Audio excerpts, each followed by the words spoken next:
Hi, everybody. So I am here with Melissa today, who I had met through a really amazing stylist, Tara West. She's just a treasure trove of great connections in the city of Boston. And Melissa is amazing because not only is she a full-time lawyer, but she runs and came up with an incredible idea for a Pirouette shop in Marblehead.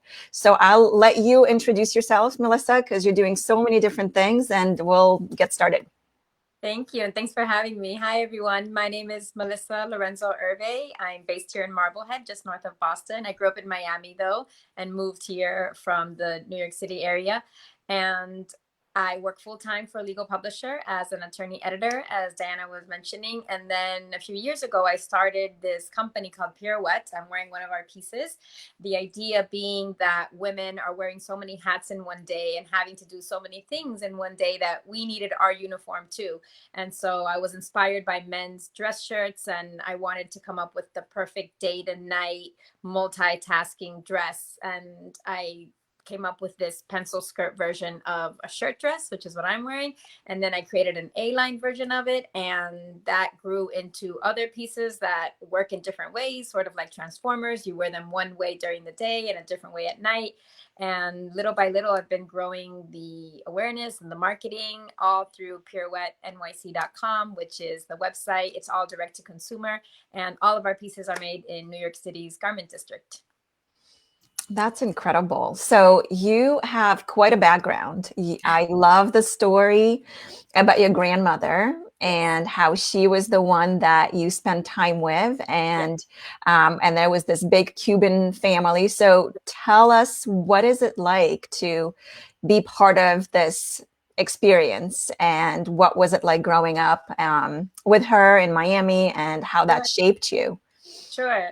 And it's funny because it wasn't until college that I finally knew some people who didn't grow up with their grandmas very close to them. In fact, most of my friends had at least one grandmother living in the house. I was the odd one that all of my grandparents lived outside in their own homes. But my grandparents on my dad's side lived within blocks of my home and my school. And so every day after school, we would go to their house, have dinner there, take our showers and do our homework there, watch TV there. On weekends, if my parents went out, we also went there. They were our babysitters. And it was just a big part of my growing up during those formative years. And my grandmother always had her, I thought, ancient Singer sewing machine right next to the kitchen counter, because no one ever ate at her kitchen counter. We always ate at the dining room table or the family room table. And, cooking dinner at her house started at 3 p.m. And in between, she would make all different things. Sometimes she was quilting. Sometimes she would take in our uniform hems. She made me Halloween costumes. She made herself different things with fabric that she had from working in factories in New Jersey. And my grandmother grew up having to sew for herself because she never had the means to, at least until she was married, go into a store and buy whatever she wanted, right? So she would just look at dresses in the Havana shops, and based on the cut on the mannequin, she could buy fabric and make a dress like that without a pattern, without a tech pack, without anything, without markers, without anything that we do today to be able to actually make anything. And that created an expertise, right? Unlike most seamstresses would have. And I would see that, but I was never a part of it in terms of her teaching me anything about sewing. I could just see it and get fitted. And as I got older and learned more about what works for different body types, I knew that I was not the normal shape. I'm very short, I'm very petite, and my grandmother would always remind me of that. And growing up in a Cuban home, they're always trying to stuff you with more food, and you can never eat enough. And even when you're Same, done, same in the now, Russian, yeah. right, and now it's time for dessert. And so growing up with those two worlds of magazines and fashion and TV and all that tell you to look a certain way, but then growing up in a culture where you're supposed to be more filled out and have a different body type, it was weird straddling those two concepts. But it really informed me in terms of when I was growing Pirouette. I wanted to make sure that it was inclusive before that term became trendy. I just knew I wanted to go up past size 10, past size 12. I wanted to have size 16. I wanted to have size 18. And I knew growing up in Miami that there's more than one way to look feminine, more than one way to look attractive or sexy in a womanly way. And so when I was thinking about these dresses, I was thinking, well, how does it look good on this body type? And how does it look if you're this height versus this other height? And it was really informed by growing up with my grandmothers, who both were very interested in, making sure that they always looked nice, never left the house without lipstick or earrings. And so I wanted Pirouette to reflect that and to be something that you could rely on, regardless of where you live or what climate or, again, your body shape. And that's what I've been able to build, mostly because I've had so many friends who've tried on the dresses. I haven't relied solely on fit models. I've had regular women try on the dresses and say, well, if you're normally a size 8, what does this feel like? Or if you're normally a size 12, what does this feel like when it's on? And make those adjustments before going into production. So it's been really, really detailed in terms of getting the right fit, and then figuring out, okay, if we're going to use this fabric, then this is what women expect, then this is the size. This is what the tag is going to say, even though the fit model or the people that are normally in this industry are saying that it's this other size. I just really wanted it to be realistic and relatable, and something that you can feel good wearing regardless of where you live or what your body type is.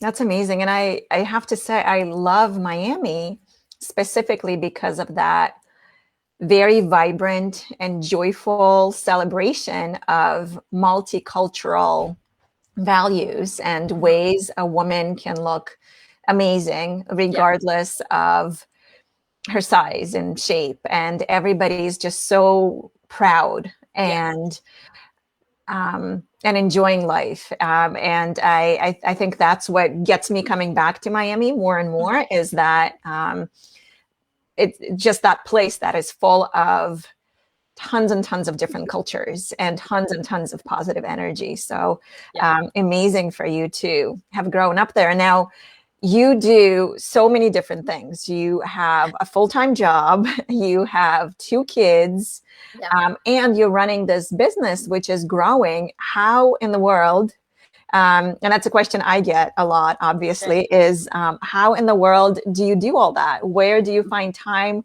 in the day? We all have our 24 hours, but where in your 24 hours are you able to fit all of that in? Right. And that is the number one question I've been asked for the past 4 years. I think it's easier now that my kids are a bit older. It was much, much harder when they were much smaller, and I really had to be physically in the same room with them whenever they were in the house, if they weren't at school. They're also now very active. So even if they're not at school, they might be at soccer, they might be at ballet. And so that also, I think, not that it fills up the time, but these are things they love doing. They're very passionate about. So that also frees up some time for me to get things done. And then along the way, I've had to give up certain things that I was a bit, I want to say aferrada. I was a bit, a little too dedicated to or committed to. I'm doing it because I'm the only one who's going to do it correctly. I had to be okay with even the kids helping out with certain things that maybe it doesn't come out perfectly, but it got done. I'm being okay with having the housekeepers come once a week and do extra, whether here, help with the laundry, or have people help me with social media, because if not, it doesn't get done. Maybe it doesn't get done exactly the way I wanted, but at least it got done.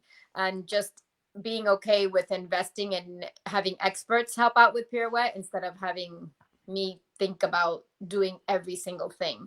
But then also just having physical to-do lists. I think if you're a visual person, it's not enough to have it on your calendar blocked out, because you can easily ignore that and say, oh, I'll get to that later. I know a lot of people rely on the time blocking, and that helps me out somewhat more as a reminder. But having the physical to-do list literally next to me, it gives me a sort of pressure. And I know the serotonin boost I'm going to get when I cross that thing off, and I'm looking for that. So I can't wait to get that thing done. Sometimes I wake up in the morning and I get a bit overwhelmed at how much I have to do that day. But there are certain things on my to-do list that, because they're for other people, that I can't wait to do them. I can't wait to knock that off the list, because I know I'm helping that person out, and I find that motivating. And then recently you taught me about the quadrant, where you separate your tasks into one of 4 squares. So if anybody hasn't heard this, it's, I think, life-changing, because it just helps you prioritize your list. I loved your message that day. I was like, oh my goodness, this was I couldn't wait to tell you. I had to actually take a screenshot of, not a screenshot, but I had to take a picture with my phone of my quadrant with my very mundane tasks that I hope you didn't take any time to read, but it was just really organized for me, because sometimes when we have a to-do list, we didn't write that to-do list in order of priority, because as we're writing it, new things are coming to mind. So sometimes number 8 is actually more important than number 4, and you're not going to rewrite it, right? So having the quadrant just allowed me to say, well, these are the important and urgent things, and these are the important and non-urgent things, and these are the urgent and non-important, and then finally these are the non-urgent and non-important. These are like, they need to get done, but even some of those, maybe I'll just ask my husband to do them. So having that level of priority and being able to see it and being able to, again, keep crossing things out as they get done, it just gives me a bit of peace, a bit more calm, and it makes me feel more organized. And it's something that is so easy for anyone to do that I started just telling more friends about it. And I actually felt like I was just having that conversation with my husband this morning, because he said, oh my God, I have so much stuff that I need to do, and I'm working on multiple projects. And I'm like, you know what? I'm going to be talking to Melissa later today, but how about I tell you now about this quadrant idea? So for anybody who doesn't know, you set up your day or whatever you have to do in 4 quadrants. And the first one, kind of the top left, is the most urgent and most important things. And you want to get those done first thing in the morning so that they don't hang over you all day, and they're constantly reminding you of, needing to get done, right? What you want to be doing most of your day is spending time in the second quadrant, which is the lower left. And that is the non-urgent but important things. So that would be anything strategy related, or actually building your business and thinking through. And then in the other 2, you have urgent but non-important at the top, and non-urgent and non-important at the bottom. And a question that I was recently asked, and I think that's what got us started last time you and I spoke, was a friend of mine who I haven't talked to in ages said, oh my goodness, I have no idea how you do it all. When do you have time to do laundry? And to that I said, well, I don't.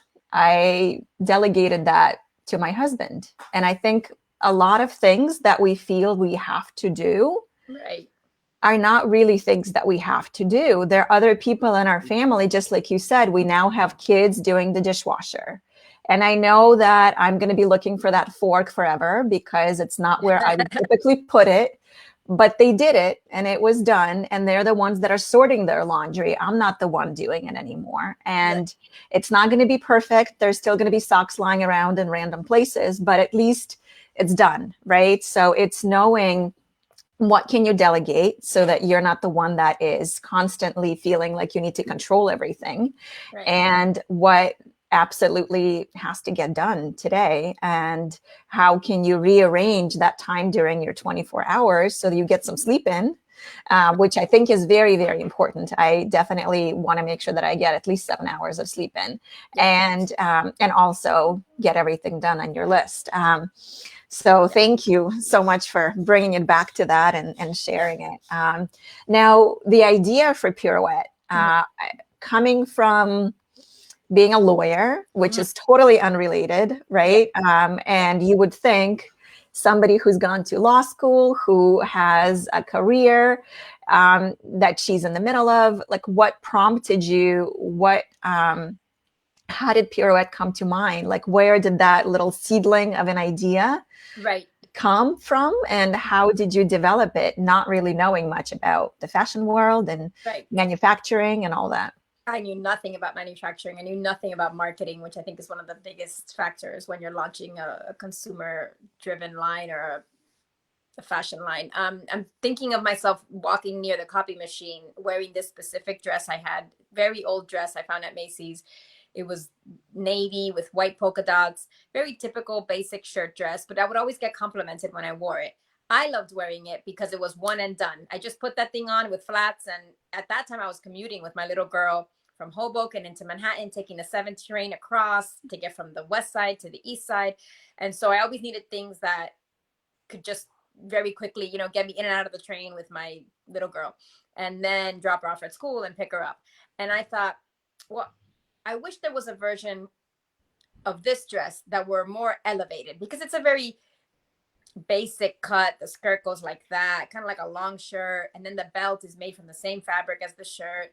And so I thought, I wish there were a version of this dress that I could wear like this, but that if I had to go to a law firm to meet with a prospective client, or if I had to go give a presentation, or if I had to do a CLE, sometimes with the sales reps, I have to do CLEs, continuing legal education presentations to law firms or in-house counsel, that I could wear a dress like this that's just as comfortable, but that looked nicer, almost like an alternative to the suit, right? Which a lot of people hate wearing.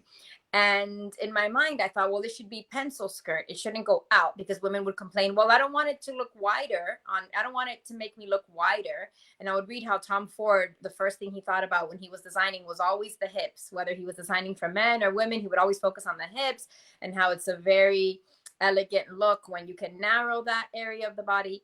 And I thought, well, a pencil skirt. And then once I had it made, we realized it was too narrow, so we had to remake it with a pleat in the back. I had the same person who made my wedding dress in New York make this one template of a shirt dress. And then other people were saying, well, I don't want to have something so form-fitting. And my partner at the time said, well, what if we had a fit and flare version, an A-line version? So then we came up with that. But to really narrow down the answer to your question, growing up, I was always very interested in fashion. When everyone was doodling, I was drawing these models with these heads that were hearts and drawing clothes on them, and stealing fashion magazines out of my other grandmother's house, and from salons even. And in college, whenever my roommate would throw away her fashion magazines to recycle, I would grab all of them and just bring them back into my little dorm room. And I always wanted to go into that world, and I didn't really have a model in terms of, I didn't know how to do that. I didn't know how to have a life that I could actually afford and still be in fashion. It seemed like it was a starving artist type of life. I did also have for a long time an idea to be a lawyer and work with migrant workers and translate for people who didn't speak English. So it was like part of my brain wanted fashion, and another part of my brain, the more practical one, and the one that was supported by my family, was about going to law school and having a good salary and being able to afford your student loans, which I had a ton of when I graduated college. And then I had a ton more when I graduated law school. So it was always in there, this love for fashion, this desire to be part of that world, not in terms of I want to be a designer, but I want to solve these problems that fashion designers solve. But it was really commuting and being with other women at work who were missing out on things after work because of how they were dressed, that I thought, I can do this. I can come up with the perfect shirt dress. I can come up with another version, and then I can come up with another dress. And I just wanted to have really practical, beautiful clothing that would withstand the test of time, because of how elegantly and how classically they were cut. And that's what I've always aimed with Pirouette. That's incredible. I love that. Taking that little idea and little pain point, right, that all of us have, and then building a business around it. That's really brilliant. So in your shop in Marblehead, is it focused on the shirt dress and the different iterations of it, or do you feature other designers? How are you set up? Well, I actually don't have a physical shop yet. I'd love to have a physical shop one day. I've placed our masks. I had these masks made a few months ago, and I placed a few of them in shops. But until now, everything, all the dresses at least, have all been sold through the website. That's even better. So you don't have to deal with the brick and mortar, right? Right. And yeah, I'd like to see about wholesale, but it's very difficult because of the markup that the stores add to the wholesale price. It's something like 2.2x when you buy something from a store. And I have such limited editions, but I'd like to test it at least. Maybe there's one right place where I can see, okay, is this the right audience to at least discover Pirouette, and see how that goes. But the reason I've been able to keep the price point down is because it's direct to consumer from the website, and I ship everything myself. That's amazing. So COVID, right? We can't ignore the elephant in the room. Right. What has changed for you? And I think now that we're seeing the light at the end of the tunnel, can you pinpoint any positives that came out of the experience? Obviously, we were all affected in all kinds of ways negatively, but I'm totally blanking on that saying. But just seeing the positives out of the experience. Right. I mean, I guess overall there are different types of positives that we've taken from it in terms of what we value, right? The amount of time with our family, with our friends. We've been able to say, okay, if I didn't have that commute that I hated, I didn't have one because I had been working from home for 4 years, but a lot of people, a lot of friends says, well, if I don't have that commute, then what am I doing with that time? Because I was always saying I couldn't do this because I had those 2 hours in the car, or I couldn't do what I wanted to do because I had that 3 hour all in weekly or daily commute. And I feel like it's helped us realize what are our real values in terms of what do we want out of life, how do we want to spend our time, right? It's our one non-renewable resource, our time, and how that translates into the way we live at home, how we're dressing. For me and for Pirouette, I think it's opened my eyes to accepting a cultural shift. So I relate it to when we look at old movies and all the men are in these beautiful hats. And then a few years later, you don't see any men in hats. And when you look into that, why did men stop wearing hats in the US? And why do we all of a sudden start seeing movies that none of the men are wearing hats? What happened? And you read about after World War II and how when men came back and they just stopped wearing hats and they got used to it and they never went back. It wasn't a trend that eventually, resurrected. And I think we might be going through something like that where we won't be going back 5 days a week in many cases to the office. We won't feel like we need so many suits and so many types of outfits that we need to wear in an office environment. Hopefully we won't be in sweats and yoga pants all day, especially when we go to work. But I think we have to accept that women and men are no longer going to be dressing as often as they were in a way when they were in the office 5 days a week. And so for Pirouette, what does that mean? Well, it means that our next designs have to be more conscious of how does this dress feel and look when you're working from home? How does it look if you're wearing it into the office? And so that's what I'm thinking about for the next design. Of course, it will have pockets. That's very Pirouette. But in terms of the length and how do I use the fabric that I already have? Because selling these masks that we sold introduced us to more and more people who had never heard of Pirouette. Some men were shopping for masks for themselves or for their wives, and some women were shopping for the masks and then later said, oh, wait, I like that dress. Can I get the black one? And so a way to take advantage of that is to say, well, even if you're not that person who's wearing these Pirouette dresses that are maybe more formal, here are some dresses that you might use for your life to work from home, to then go out after dinner without having to change. And if I can save anyone time with Pirouette dresses, then I feel like it hasn't been a huge pivot. I'm still following the mission and the purpose, but with a new, more modern, more realistic iteration of that day to night dress. I love that. I think that's exactly where we're going as a culture, is towards that more relaxed look where we can progress between work and home in a much easier way. And we can get out to soccer practices and still feel like we're not overdressed, running around in a business suit, or and I think you are exactly where you need to be in terms of designing Pirouette dresses. And I know that you also pay a lot of attention to fabric. I'd love to hear a little bit about what you do for fabric, because that's such a pain point of mine as well. What have you been using? What are you anticipating? Spring, summer trends and things like that. I'm obsessed with fabric. As soon as I got into this, I learned how that affects everything, from how it feels to how it drapes to how long it lasts. Once I found out that there was a numerical system from 1 to 5 that measures the quality of the fabric, that's it. I was sold. I was never going to buy anything below a 4.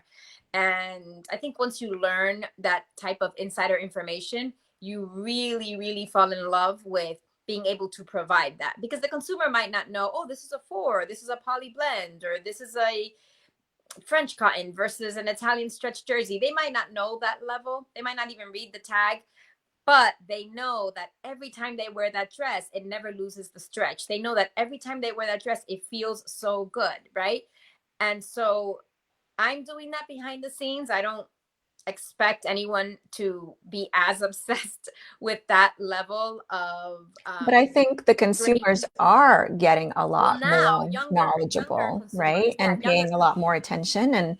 yeah, And I think it really, I think it really pays in terms of finding the right audience is educating them. And I love how you told me at some point that you geek out on fabrics, I but do. I just absolutely love that because you have to know how things are made and how much it costs to make those things, because everyone just assumes that pricing comes out of thin air, and machines or robots or people in factories are just not real humans, right? That are doing these things, and it's actually quite an incredible process. Yeah. And I love that you go into it. Well, I'm lucky also that with a production manager I was working with, Nadia Bradshaw Spencer in New York, she was able to take me to these textile mill reps in New York who only work with certain brands. And so because I was with her, they would see me, even though they had never heard of my brand. They don't know who I am. They really don't want to waste their time with me because they don't think I'm gonna buy a ton of fabric. But I was able to buy the minimums from the best Italian and French houses. I was able to buy the minimums from this Korean silk brand, right? And so once you start working with that level of fabric, you really can't Can't go go. back. Yeah, you can't go back. So then when I'm able to see other fabrics, I can feel it and I can say, okay, yeah, I know how this is going to perform. I don't want to give that to the Pirouette consumer, even though it's a much cheaper dress. I want that dress to last and last. I want you to be able to give it to your daughter. I want you to be able to hang it in your closet. And even if you don't wear it for several months or even a year, when you put it back on, it feels just as good because it didn't pill, it didn't stretch out. It's that level of fabric. Yeah. Yeah. No, I love that. The fact that there is so much attention paid to every little thing. And I wanted to end with a little story that you told me, and that I was just very inspired by, about a shop in Paris, a boutique in Paris, Yes. where on their price tags, I'll let you tell the story because it was just so meaningful and perfect. It's so beautiful. There's a designer in Paris. I'm forgetting her last name now, but it's Aja is her first name, and she makes everything herself. And on the price tag, let's say it says 300 euros. Right under the price tag, it says, for example, 20 hours, or however long it took her to make that skirt, or however long it took her to make that shirt. And so it immediately mathematically ties the value that we so vaguely apply, right, to anything we buy to the labor costs. Because, like you're saying, no one's thinking about the factory as if it were robots putting together these pieces. It's not. You're not buying a sock that was made at a Chinese factory with a machine, right? You're buying a dress, a skirt that took human hands and human time. And so she's amazing that she's actually thinking to put the hours on the price tag. If only we all could think that way, or could, I don't know, could we get away with that? Could we start tracking it that way? Or could we at least be more aware of that? These are human hands that are putting together what we're wearing every day. So just to end with, what are you doing for spring and summer? Any new designs coming out? Yes. I'm What's so excited. I'm so excited to bring out this new dress in the Gramercy fabric, which is sort of like, it feels thick, but then it's thin at the same time. It's very dark on one side. It's a dark navy on one side, but then it has like a grayish bluish on the other side. And it's sleeveless, so you could wear a blazer over it, for example, if you're going to work. But it's not sleeveless to the point that it shows the shoulders. So it's, all of this is covered, and then it has ruching in the back, so it stretches according to your shape, or sometimes you're feeling like maybe you ate too much, but it stretches in a very comfortable way. But the ruching isn't in the front, so by keeping it in the back, it's hidden and not as casual as if it were in the front.